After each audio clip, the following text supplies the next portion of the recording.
यथार्थ मोक्ष।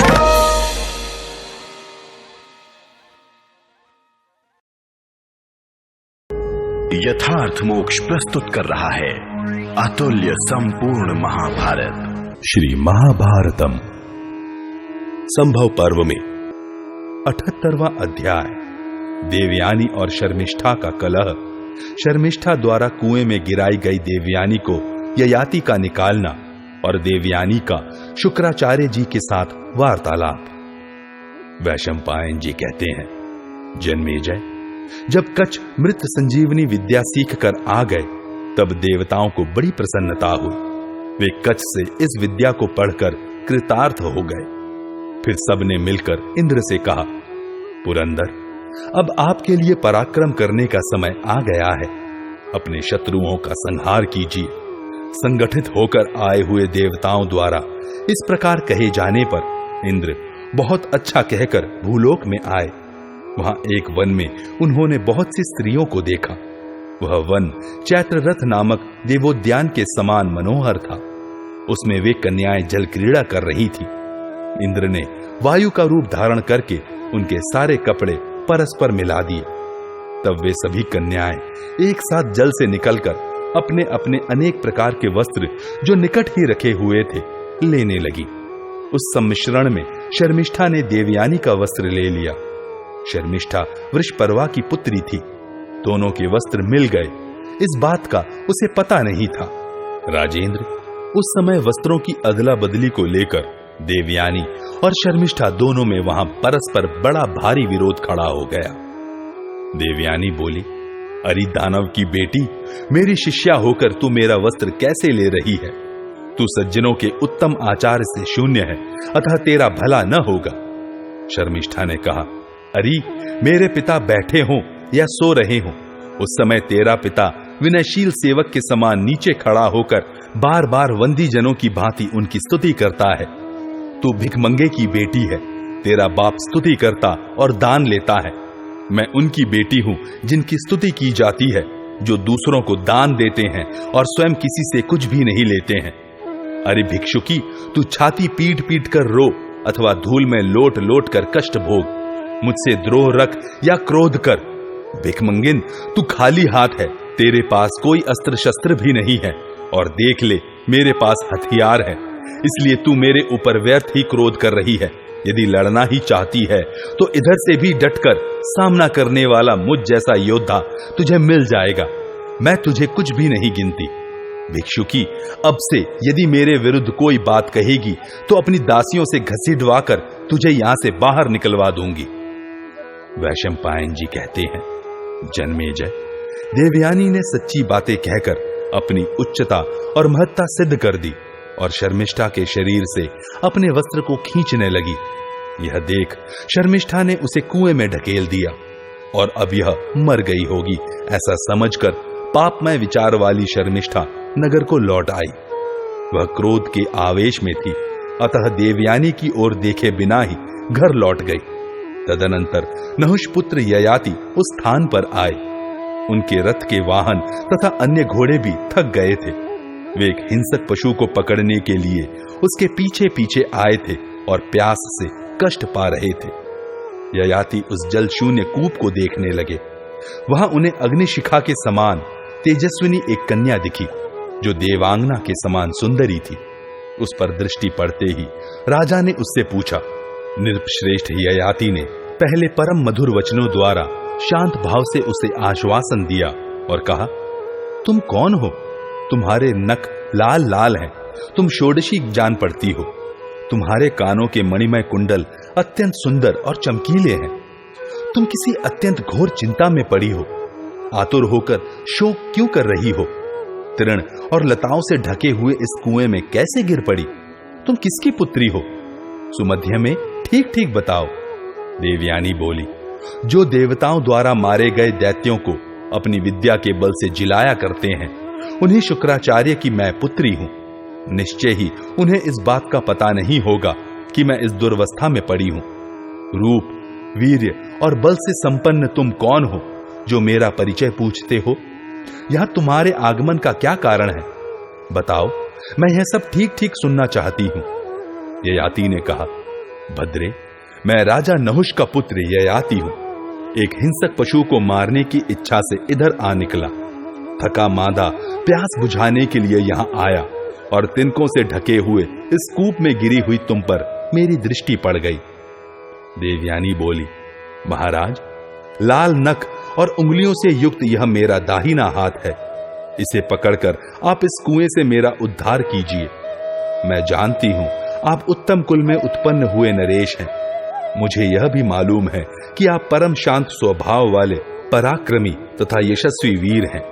इसलिए इस कुएं में गिरी हुई मुझ अबला का आप यहां से उद्धार कीजिए।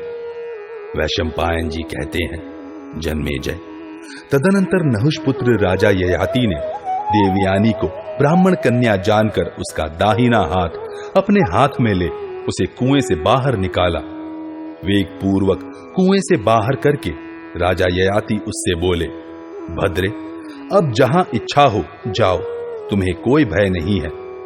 राजा ययाति के ऐसा कहने पर देवयानी ने उन्हें उत्तर देते हुए कहा, तुम मुझे शीघ्र अपने साथ ले चलो, क्योंकि तुम मेरे प्रियतम हो। तुमने मेरा हाथ पकड़ा है, अतः तुम ही मेरे पति होगे। देवयानी के ऐसा कहने पर राजा बोले, भद्रे, मैं क्षत्रिय कुल में उत्पन्न हुआ हूं और तुम ब्राह्मण कन्या हो, अतः मेरे साथ तुम्हारा समागम नहीं होना चाहिए।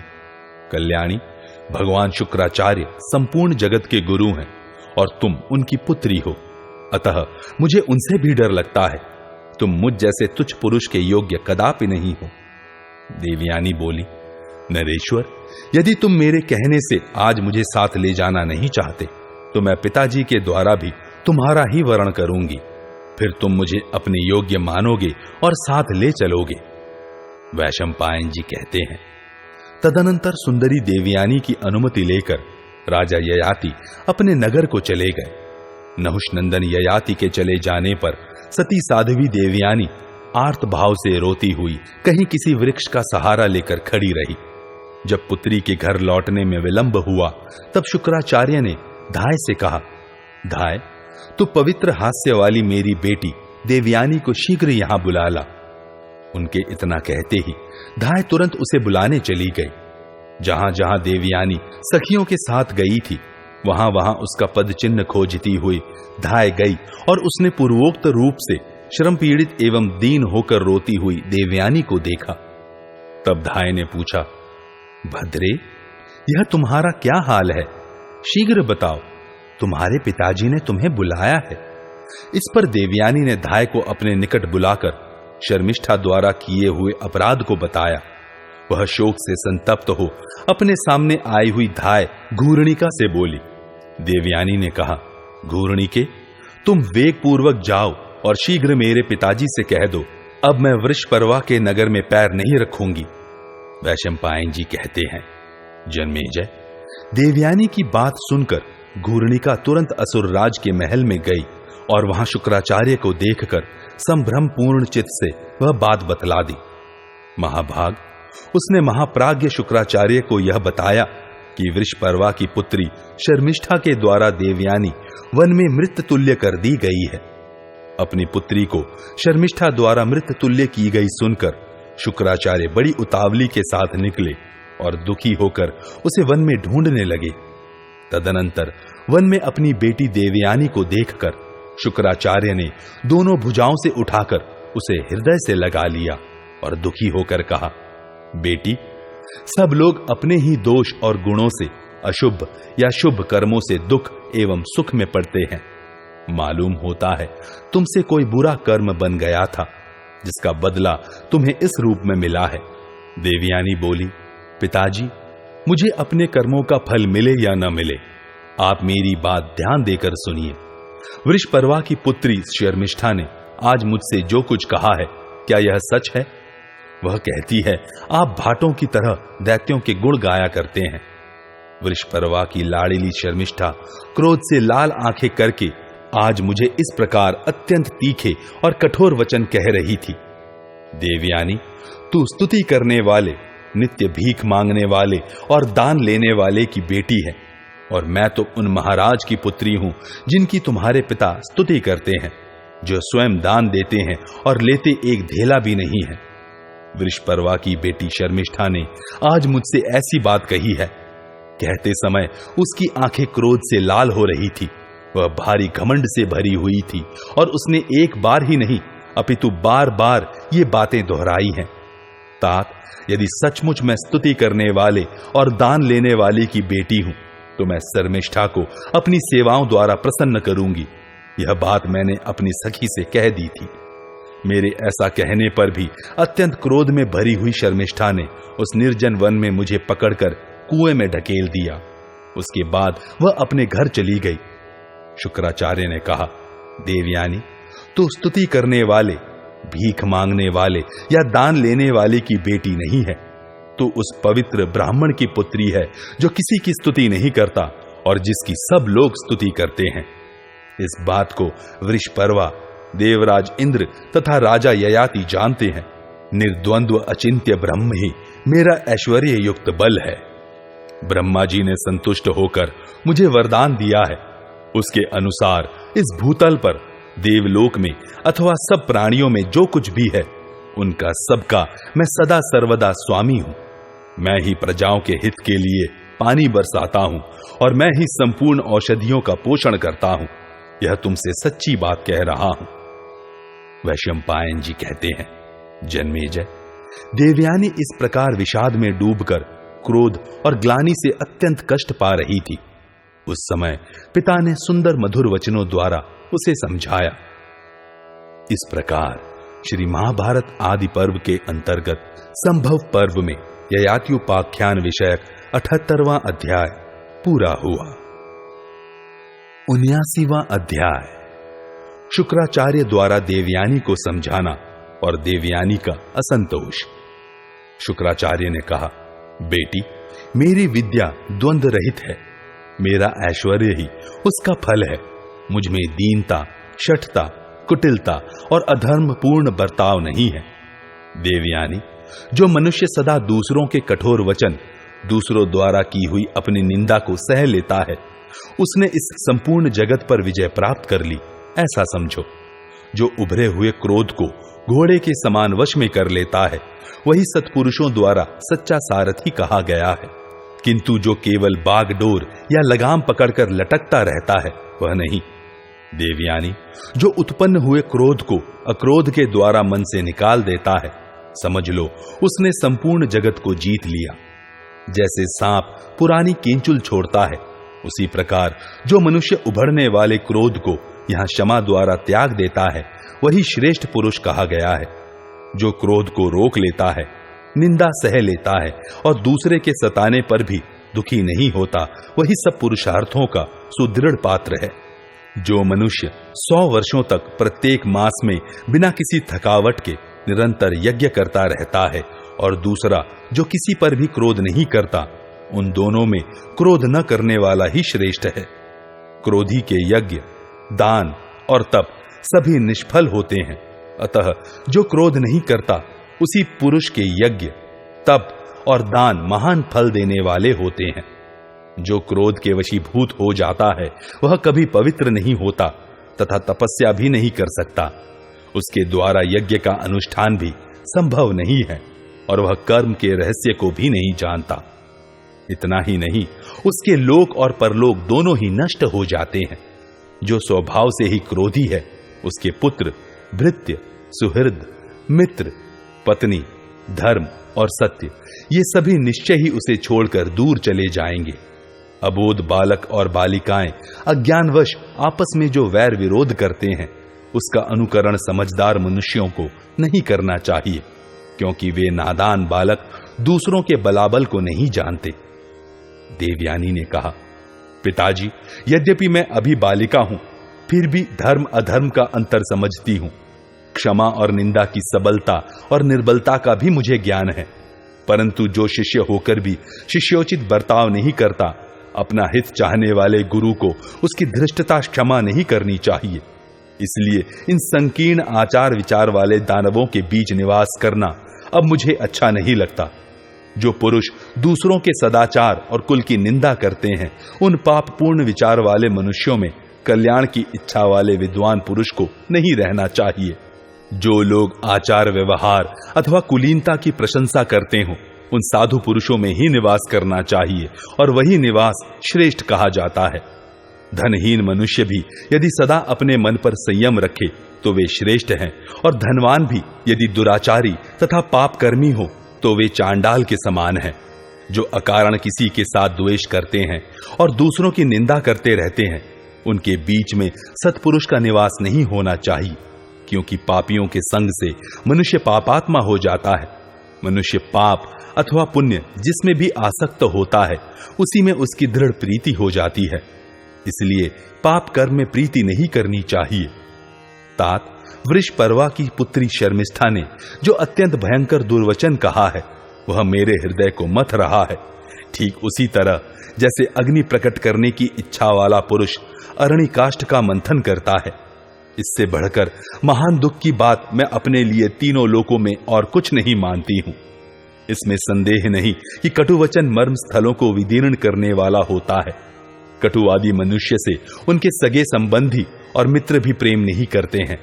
जो श्रीहीन होकर शत्रुओं की चमकती हुई लक्ष्मी की उपासना करता है, उस मनुष्य का तो मर जाना ही अच्छा है, ऐसा विद्वान पुरुष अनुभव करते हैं। नीच पुरुषों के संग से मनुष्य धीरे धीरे अपमानित हो जाता है। मुख से जो कटुवचन रूपी बाण छूटते हैं, उनसे आहत होकर मनुष्य रात दिन शोक में डूबा रहता है। शस्त्र, विष और अग्नि से प्राप्त होने वाला दुख शनय शनय अनुभव में आता है, परंतु कटुवचन तत्काल ही अत्यंत कष्ट देने लगता है। अतः विद्वान पुरुष को चाहिए कि वह दूसरों पर वाग बाण न छोड़े। बाण से बिधा हुआ वृक्ष और फरसे से काटा हुआ जंगल फिर पनप जाता है, परंतु वाणी द्वारा जो भयानक कटुवचन निकलता है, उससे घायल हुए हृदय का घाव फिर नहीं भरता। इस प्रकार श्री महाभारत आदि पर्व के अंतर्गत संभव पर्व में ययात्युपाख्यान विषयक 79वां अध्याय पूरा हुआ। 80वां अध्याय शुक्राचार्य का वृषपर्वा को फटकारना तथा उसे छोड़कर जाने के लिए उद्यत होना और वृषपर्वा के आदेश से शर्मिष्ठा का देवयानी की दासी बनकर शुक्राचार्य तथा देवयानी को संतुष्ट करना। वैशंपायन जी कहते हैं, जन्मेजय, देवयानी की बात सुनकर भृगुश्रेष्ठ शुक्राचार्य बड़े क्रोध में भरकर वृषपर्वा के समीप गए। वह राज सिंहासन पर बैठा हुआ था। शुक्राचार्य जी ने बिना कुछ सोचे विचारे उससे इस प्रकार कहना आरंभ किया, राजन, जो अधर्म किया जाता है उसका फल तुरंत नहीं मिलता। जैसे गाय की सेवा करने पर धीरे धीरे कुछ काल के बाद वह ब्याती और दूध देती है, अथवा धरती को जोत बोकर बीज डालने से कुछ काल के बाद पौधा उगता और यथा समय फल देता है, उसी प्रकार किया जाने वाला अधर्म धीरे धीरे कर्ता की जड़ काट देता है। यदि वह पाप से उपार्जित द्रव्य का दुष्परिणाम अपने ऊपर नहीं दिखाई देता, तो उस अन्यायोपार्जित द्रव्य का उपभोग करने के कारण पुत्रों अथवा नाती पोतों पर अवश्य प्रकट होता है। जैसे खाया हुआ गरिष्ठ अन्न तुरंत नहीं तो कुछ देर बाद अवश्य ही पेट में उपद्रव करता है, उसी प्रकार किया हुआ पाप भी निश्चय ही अपना फल देता है। राजन, अंगिरा के पौत्र कच विशुद्ध ब्राह्मण हैं। वे स्वाध्याय परायण, हितैषी, क्षमावान और जितेंद्रिय हैं। स्वभाव से ही निष्पाप और धर्मज्ञ हैं तथा उन दिनों मेरे घर में रहकर निरंतर मेरी सेवा में संलग्न थे, परंतु तुमने उनका बार बार वध करवाया था। वृषपर्वन, ध्यान देकर मेरी यह बात सुन लो। तुम्हारे द्वारा पहले वध के अयोग्य ब्राह्मण का वध किया गया है और अब मेरी पुत्री देवयानी का भी वध करने के लिए उसे कुएं में ढकेला गया है। इन दोनों हत्याओं के कारण मैं तुमको और तुम्हारे भाई बंधुओं को त्याग दूंगा। राजन, तुम्हारे राज्य में और तुम्हारे साथ मैं एक क्षण भी नहीं ठहर सकूंगा। दैत्यराज, बड़े आश्चर्य की बात है कि तुमने मुझे मिथ्यावादी समझ लिया। तभी तो तुम अपने इस दोष को दूर नहीं करते और लापरवाही दिखाते हो। वृषपर्वा बोले, ब्राह्मण, यदि मैं शर्मिष्ठा से देवयानी को पिटवाता या तिरस्कृत करवाता हूं तो इस पाप से मुझे सद्गति न मिले। भृगुनंदन, आप पर अधर्म अथवा मिथ्या भाषण का दोष मैंने कभी लगाया हो यह मैं नहीं जानता। आप में तो सदा धर्म और सत्य प्रतिष्ठित है, अतः आप हम लोगों पर कृपा करके प्रसन्न होइए। भार्गव, यदि आप हमें छोड़कर चले जाते हैं तो हम सब लोग समुद्र में समा जाएंगे। हमारे लिए दूसरी कोई गति नहीं है। ग्रहेश्वर, यदि आप मुझे छोड़कर देवताओं के पक्ष में चले जाएंगे तो मैं भी सर्वस्व त्याग कर जलती आग में कूद पड़ूंगा। शुक्राचार्य ने कहा, असुरो, तुम लोग समुद्र में घुस जाओ अथवा चारों दिशाओं में भाग जाओ। मैं अपनी पुत्री के प्रति किया गया अप्रिय बर्ताव नहीं सह सकता, क्योंकि वह मुझे अत्यंत प्रिय है। तुम देवयानी को प्रसन्न करो, क्योंकि उसी में मेरे प्राण बसते हैं। उसके प्रसन्न हो जाने पर इंद्र के पुरोहित बृहस्पति की भांति मैं तुम्हारे योगक्षेम का वहन करता रहूंगा। वृषपर्वा बोले, भृगुनंदन, असुरेश्वरों के पास इस भूतल पर जो कुछ भी संपत्ति तथा हाथी, घोड़े और गाय आदि पशुधन है, उसके और मेरे भी आप ही स्वामी हैं। शुक्राचार्य ने कहा, महान असुर, दैत्य राजों का जो कुछ भी धन वैभव है, यदि उसका स्वामी मैं ही हूं तो उसके द्वारा इस देवयानी को प्रसन्न करो। वैशंपायन जी कहते हैं, जन्मेजय, शुक्राचार्य के ऐसा कहने पर वृषपर्वा ने तथास्तु कहकर उनकी आज्ञा मान ली।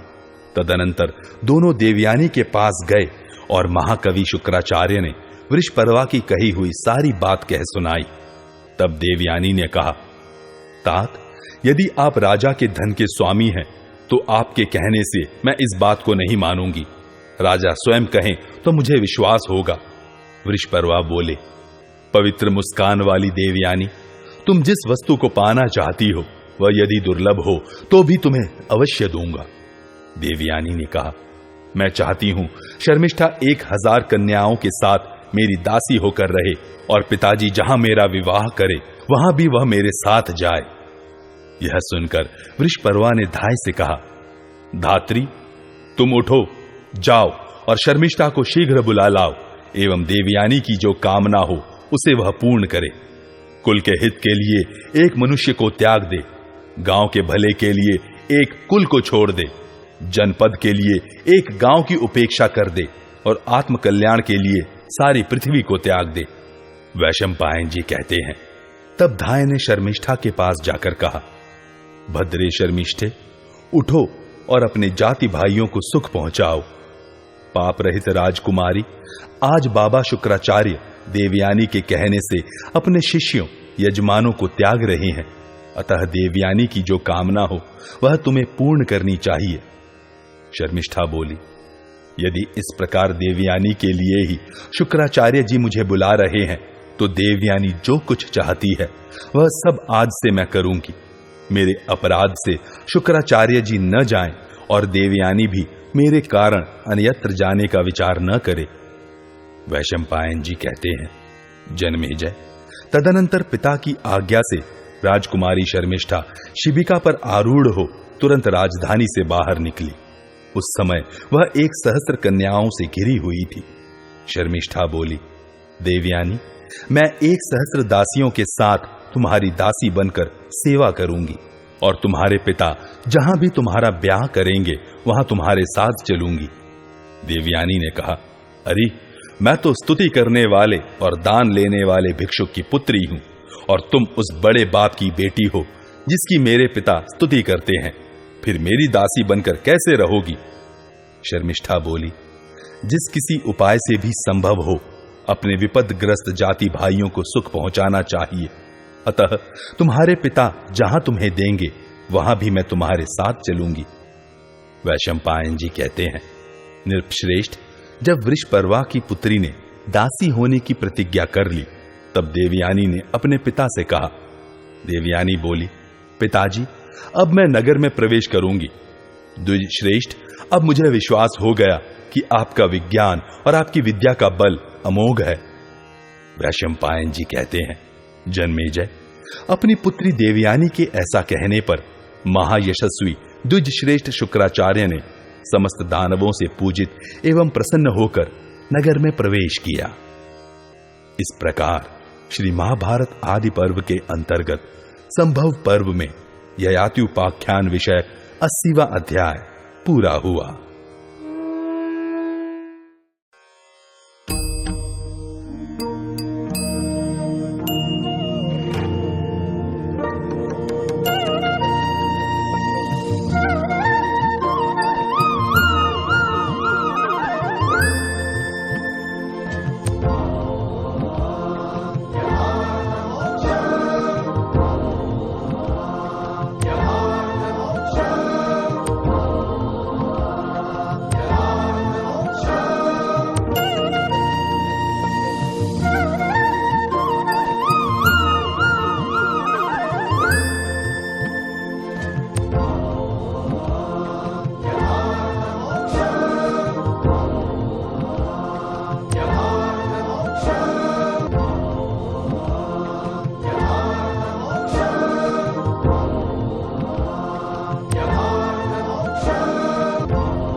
यथार्थ मोक्ष